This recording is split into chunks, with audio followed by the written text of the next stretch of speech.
اعلی حضرت مفتی اعظم حجت الاسلام بریلی تجھے سلام۔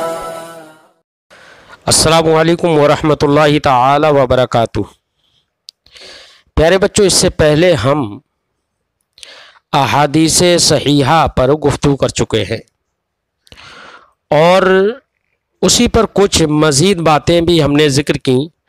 ان مزید باتوں میں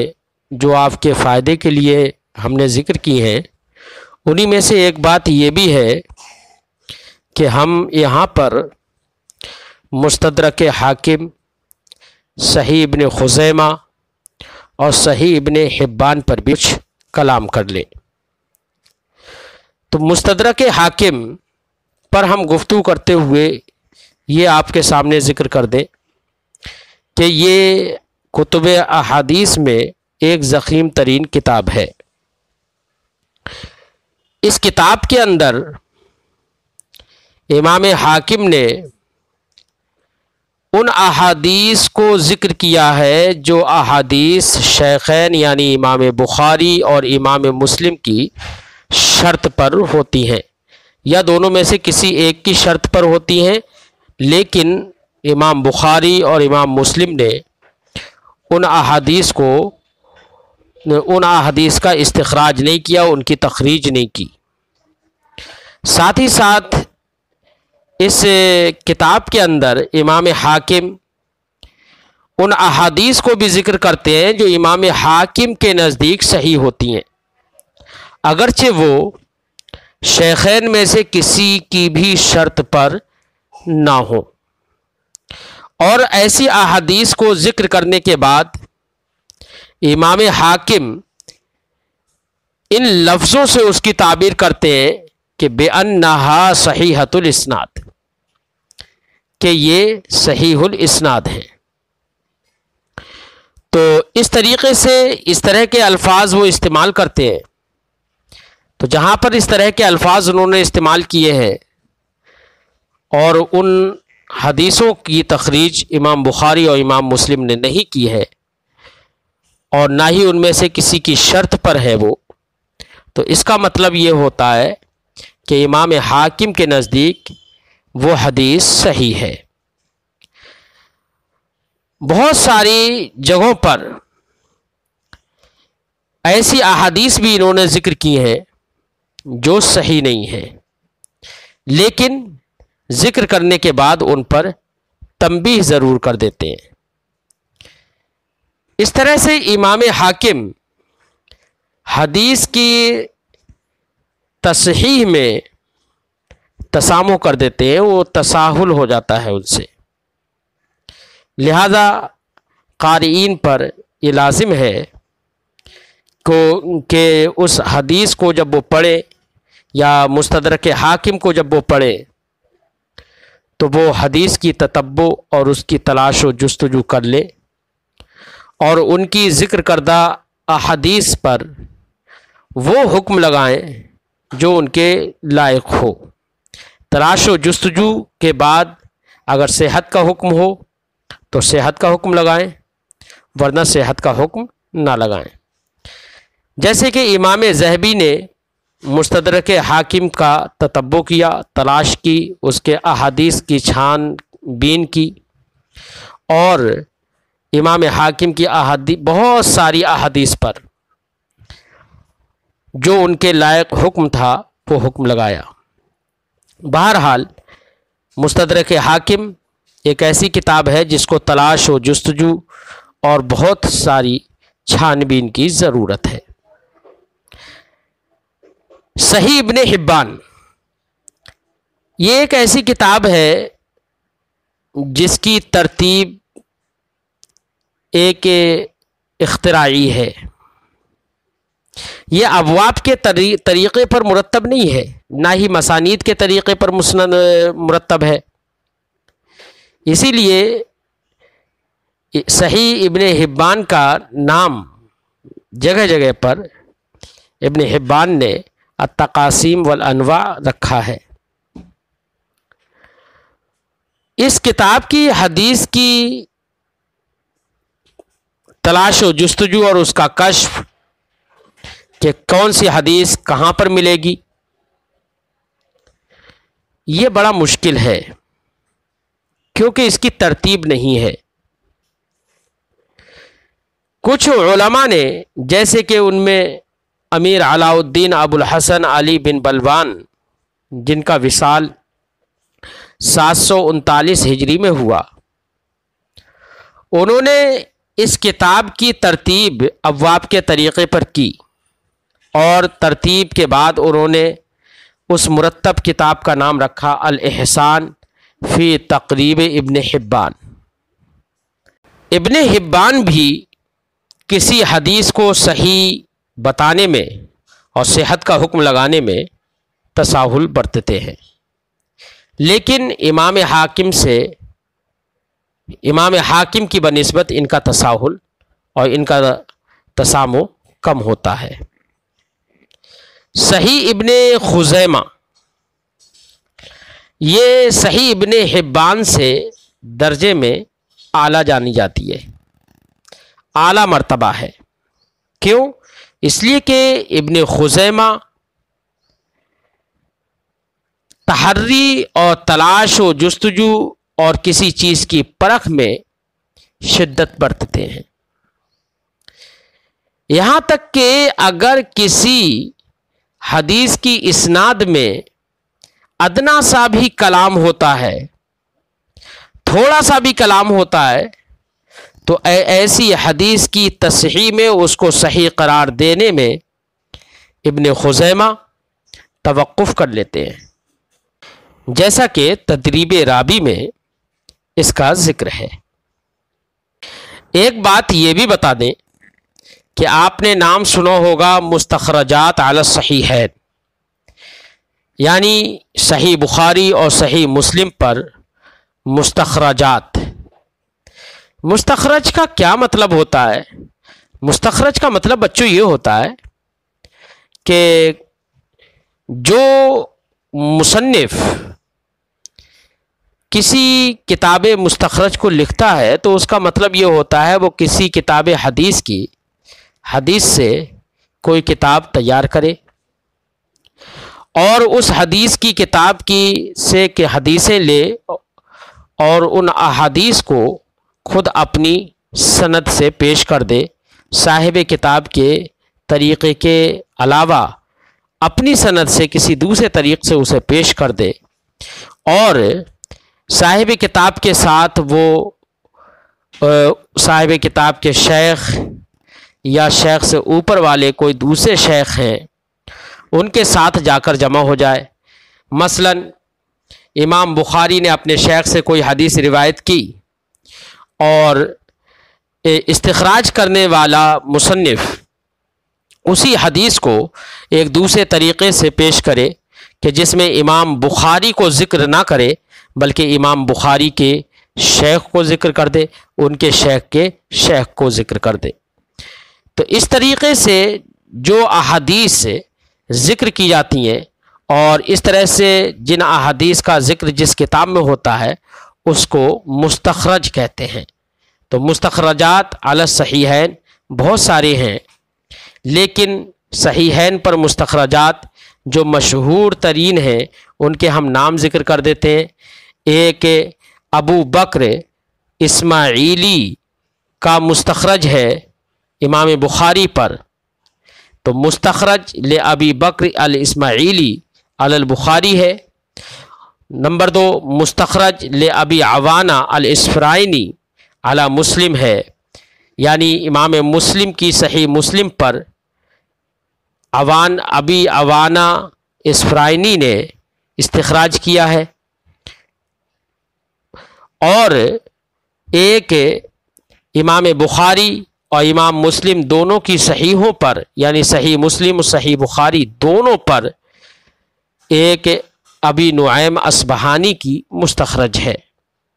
تو یہ مستخرجات علی الصحیحین یہ تینوں بڑی مشہور ہیں۔ ایک سوال یہ اٹھتا ہے کہ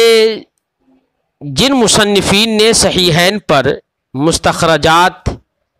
لکھی ہیں تو کیا انہوں نے ان اصحاب مستخرجات نے اپنی کتب میں الفاظ کے اندر صحیحین کی موافقت کی ہے یا نہیں کی ہے؟ یہ سوال ہوتا ہے کہ ان کے مستخرجات میں جن حدیث کا انہوں نے استخراج کیا ہے تو ان میں وہی الفاظ ہیں جو امام بخاری کے ہیں یا امام مسلم کے ہیں، یا ان الفاظ کا انہوں نے التزام نہیں کیا ہے؟ تو اس سلسلے میں جواب یہ ہے بچوں کہ ان مصنفین نے الفاظ کے سلسلے میں امام بخاری اور امام مسلم کی موافقت کا التزام نہیں کیا ہے، کیونکہ ان مصنفین نے ان الفاظ کی روایت کی ہے جو الفاظ ان تک ان کے شیوخ کے طریقے سے پہنچے ہیں۔ اسی وجہ سے ان کے مستخرجات میں اور امام بخاری اور امام مسلم کی صحیحین کے الفاظ میں کچھ تفاوت ہو جاتا ہے۔ اسی طرح سے متقدمین محدثین نے بھی احادیث کی تخریج کی ہے اور ان کی مستقل تصانیف ہیں، جیسے کہ امام بیہقی، امام بغوی، وہ بھی بہت ساری احادیث کی تخریج انہوں نے کی ہے، مستقل کتابیں لکھی ہیں، بیہقی ہے، بغوی ہے، اور وہ بہت ساری احادیث کی تخریج کے بعد اس میں فرماتے ہیں کہ رواہ البخاری اور رواہ مسلم، اس طریقے سے لفظ ذکر کرتے ہیں۔ تو اس کا مطلب یہ ہوتا ہے کہ ان کی احادیث جو انہوں نے تخریج کی ہیں بہت سارے جگہوں میں لفظ اور معنی میں امام بخاری کی روایت کردہ احادیث سے متفاوت ہو جاتی ہیں، تو اور انہوں نے بھی ان احادیث کی تخریج کی۔ تو ان محدثین کے احادیث کے تخریج کرنے کے بعد یہ کہنا رواہ البخاری رواہ مسلم، ان کے اس کہنے سے مقصود یہ ہوتا ہے کہ اصل حدیث کی روایت امام بخاری اور امام مسلم نے بھی کی ہے، اگرچہ قدر تفاوت بھی جس روایت کو ہم نے ذکر کیا ہے اس روایت میں قدر تفاوت بھی ہو گیا ہے۔ ایک بات ہم یہاں پر اور ذکر کر دیں، کیا اگر کوئی استخراج کرنے والا صاحب مستخرج کوئی حدیث استخراج کرتا ہے یا کوئی بھی شخص کوئی حدیث نقل کرتا ہے اور حدیث نقل اور ذکر کرنے کے بعد میں وہ یہ کہہ سکتا ہے، کیا اس کے لیے یہ کہنا جائز ہے کہ یہ امام بخاری نے اس حدیث کو ذکر کیا ہے، امام مسلم نے اس حدیث کی روایت کی ہے، کیا یہ کہنا اس کے لیے جائز ہے؟ تو ہم جواب دیں گے کہ کسی بھی شخص کے لیے یہ کہنا کہ امام بخاری نے اور امام مسلم نے اس حدیث کو روایت کیا ہے، تو مستخرجات میں سے کوئی بھی حدیث اگر کوئی شخص نقل کرتا ہے تو اس کے لیے نقل کرنے میں یہ کہنا جائز نہیں ہے، یا کسی بھی حدیث کی کتب سے کوئی حدیث کوئی شخص ذکر کرتا ہے تو اس کا اور وہ اس میں تفاوت کر دیتا ہے، تو اس کا یہ کہنا کہ امام بخاری نے اس کو ذکر کیا ہے یا روایت کیا ہے، یہ کہنا صحیح نہیں ہے۔ ہاں، ایک صورت ہے کہ حدیث کو ذکر کرے اور امام بخاری نے جو حدیث ذکر کی ہے اس حدیث کا بھی بیان کرے اور دونوں حدیثوں میں تقابل پیش کرے کہ یہ حدیث امام بخاری نے اس طور سے پیش کی ہے، یا صاحب مستخرج یا کوئی بھی مصنف یہ کہے کہ اس حدیث کی روایت یا اس حدیث کی تخریج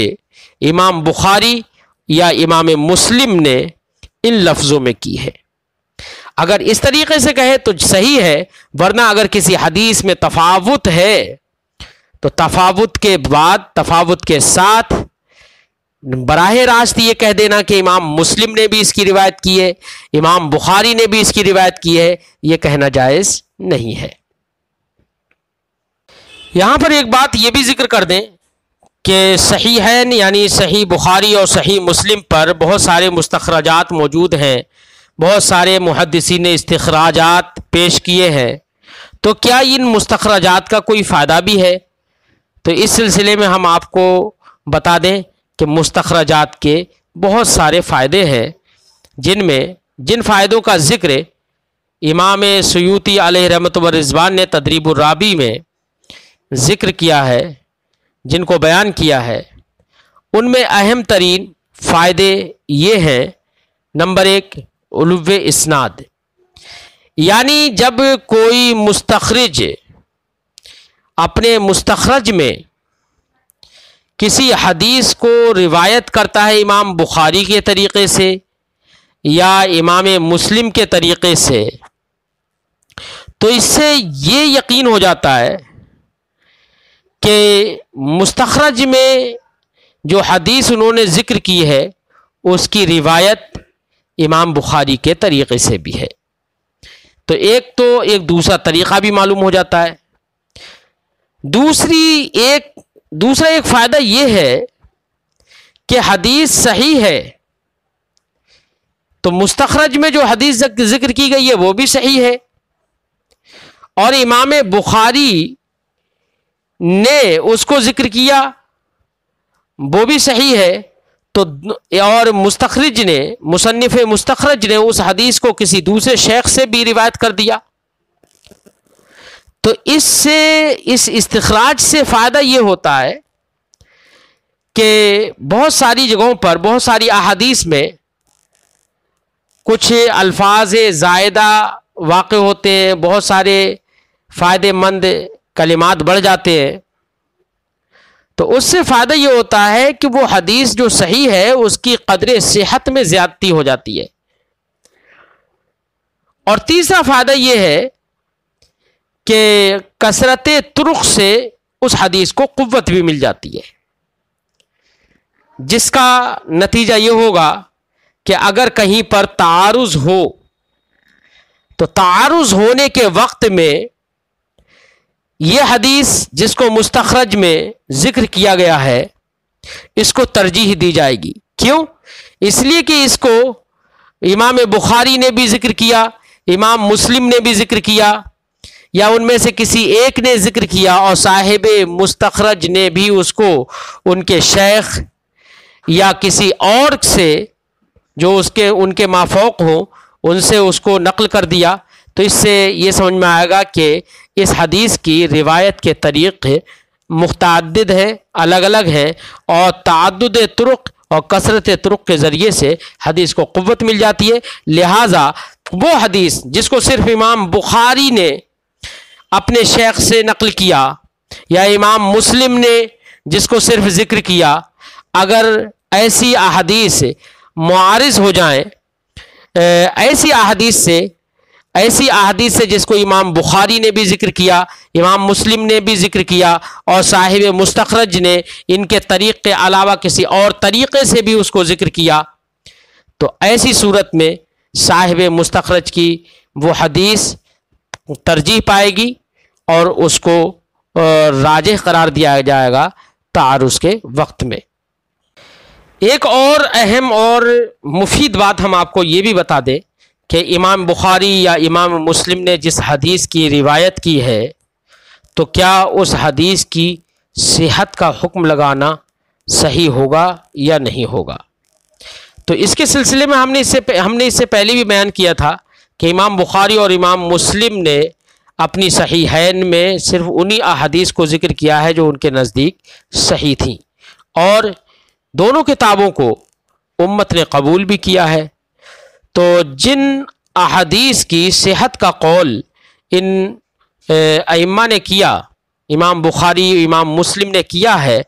اور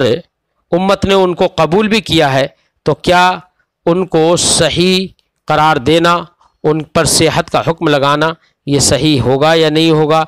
تو اس سلسلے میں ہم یہ بات ذکر کر دیں کہ امام بخاری یا امام مسلم جس حدیث کی روایت اسناد متصل کے ساتھ کرے تو اس کی صحت کا حکم لگایا جائے گا اور اس کو صحیح ہی قرار دیا جائے گا. لیکن اگر اسناد متصل کے ساتھ روایت نہیں کرتے بلکہ مبدأ اسناد میں ایک راوی یا ایک سے زیادہ راوی حذف کر دیے گئے جس کو ہم معلق کہتے ہیں، تو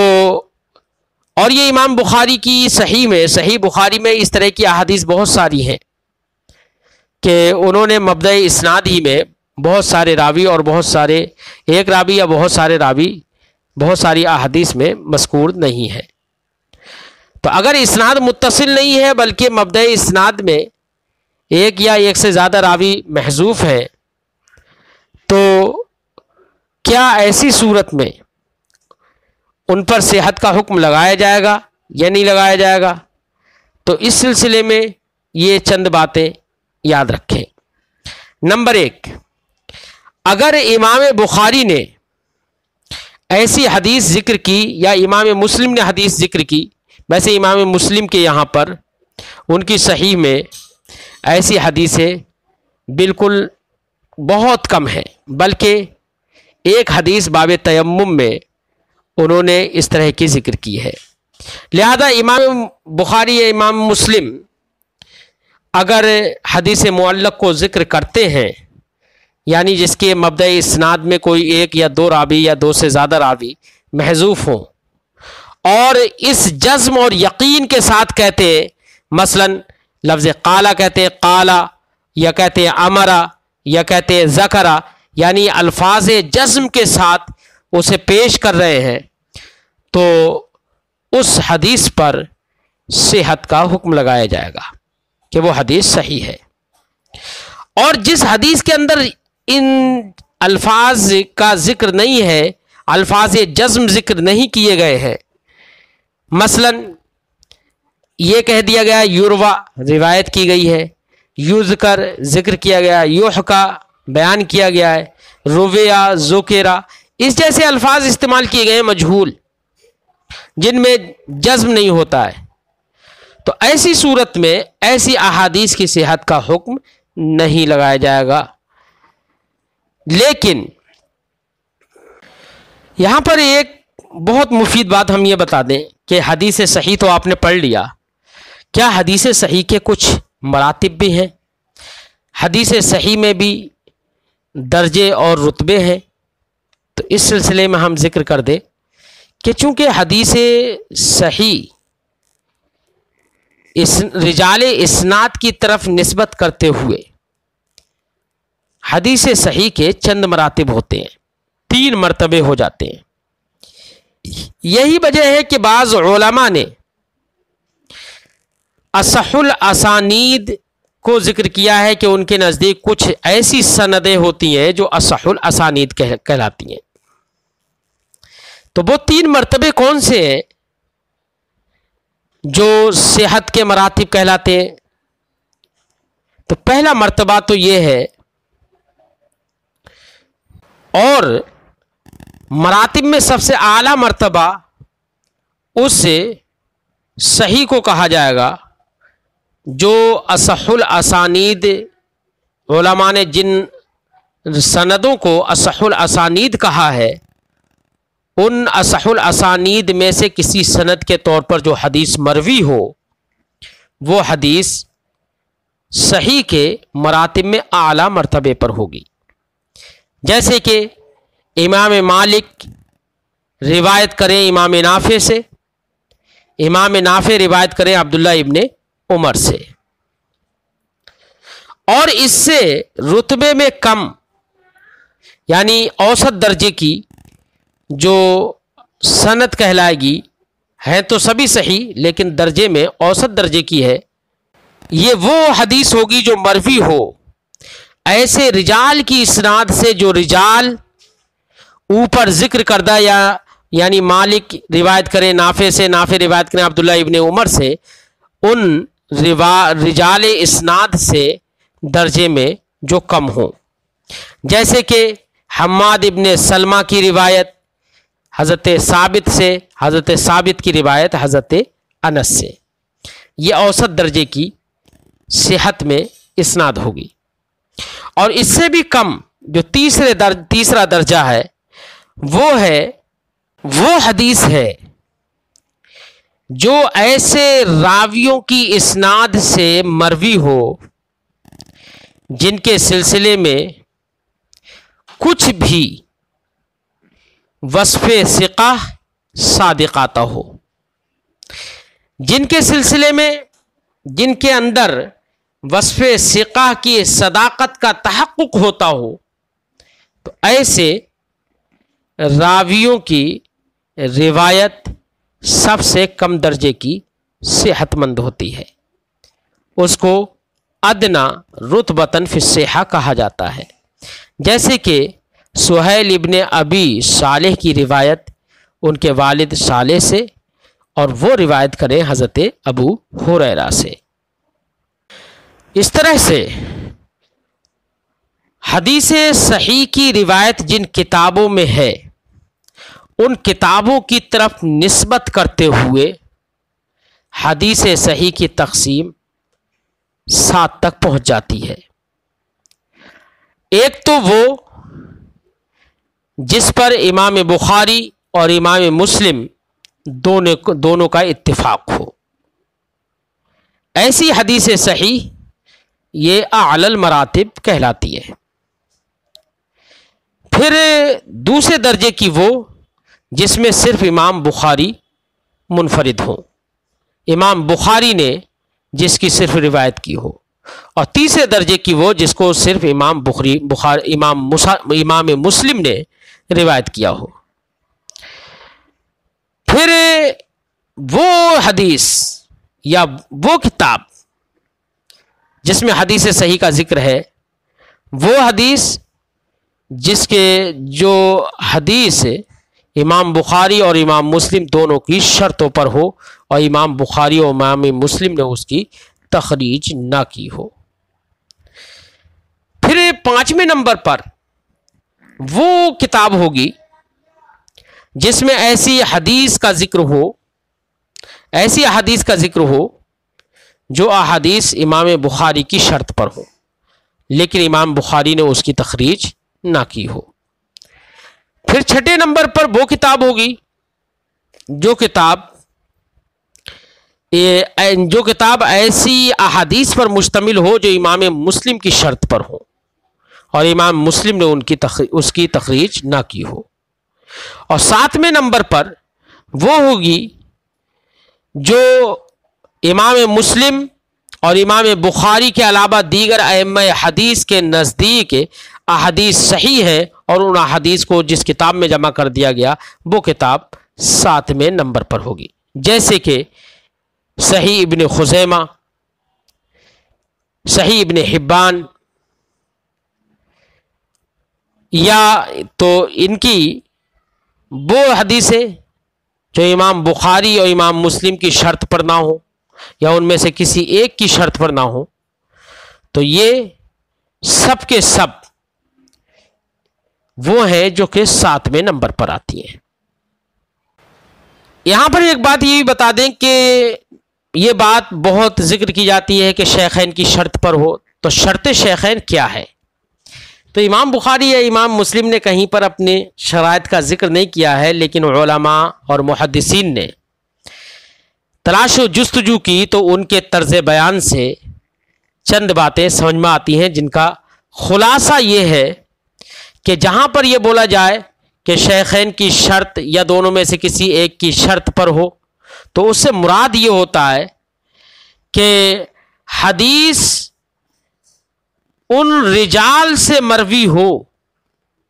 ان رجال کے طریق سے حدیث مروی ہو جو رجال امام بخاری اور امام مسلم نے اپنی صحیحین میں ذکر کیے ہیں. تو ان دونوں کتابوں کے رجال کے طریق سے جو حدیث مروی ہو تو ایسی حدیث کو کہا جائے گا کہ حدیث شیخین کی شرط پر ہے. یا ان دونوں میں سے کسی ایک کی کتاب میں جو رجال حدیث موجود ہیں انہی رجال کے طریقے سے حدیث مروی ہو اور اس حدیث کی کیفیت میں کسی مصنف نے رعایت اور رجال سے روایت کرنے میں ان چیزوں کی رعایت کی ہو، التزام کیا ہو جن چیزوں کا التزام شیخین نے کیا ہے، تو اگر التزام کر لیا ہے انہی رجال سے حدیث کو نقل کرنے میں، روایت کرنے میں، اور امام بخاری اور امام مسلم کی کتابوں میں جو حدیث جن رجال سے مذکور ہے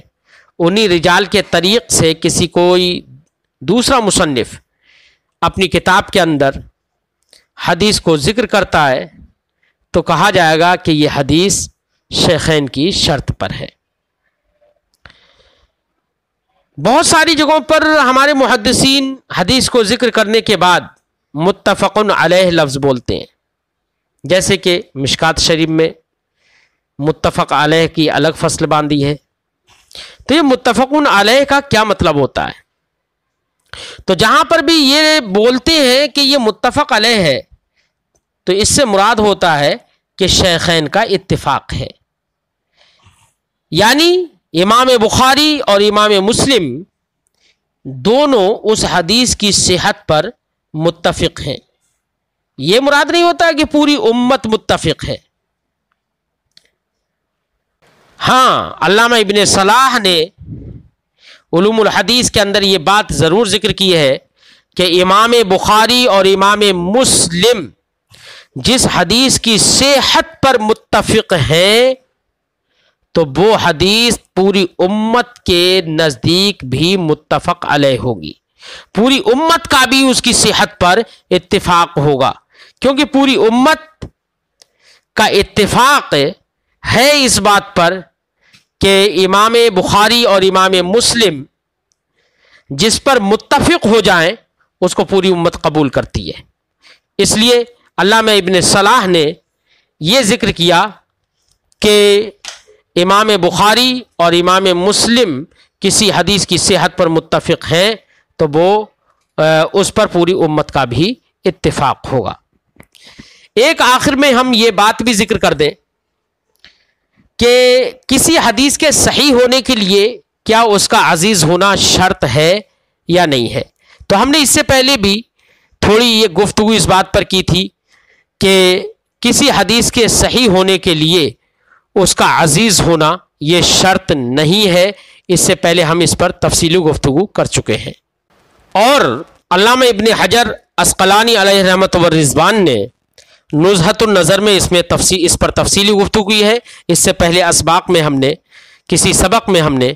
اس پر تفصیلی گفتگو نزہۃ النظر کے حوالے سے کر دی ہے، جس کا خلاصہ یہ ہے کہ کسی حدیث کے صحیح ہونے کے لیے عزیز ہونا شرط نہیں ہے، یعنی ایسا نہیں ہے کہ حدیث تبھی صحیح ہوگی جبکہ طبقات سند میں سے ہر طبقہ سند میں اس کے 2 یا 2 سے زیادہ راوی ہوں۔ ایسا نہیں ہے، بلکہ حدیث کے کسی طبقہ سند میں 2 راوی یا 2 سے زیادہ راوی نہ بھی رہے ہوں تب بھی اس کی صحت میں فرق نہیں پڑے گا۔ اس لیے حدیث کے صحیح ہونے کے لیے عزیز ہونا شرط نہیں ہے۔ یہی جمہور علماء اور محدثین کا قول ہے، جیسے کہ نزہۃ النظر میں آپ اس کو ملاحظہ کر سکتے ہیں۔ آج صحیح سے متعلق تفصیلی گفتگو ختم ہوئی۔ انشاءاللہ آئندہ سبق میں ہم حسن پر گفتگو کریں گے۔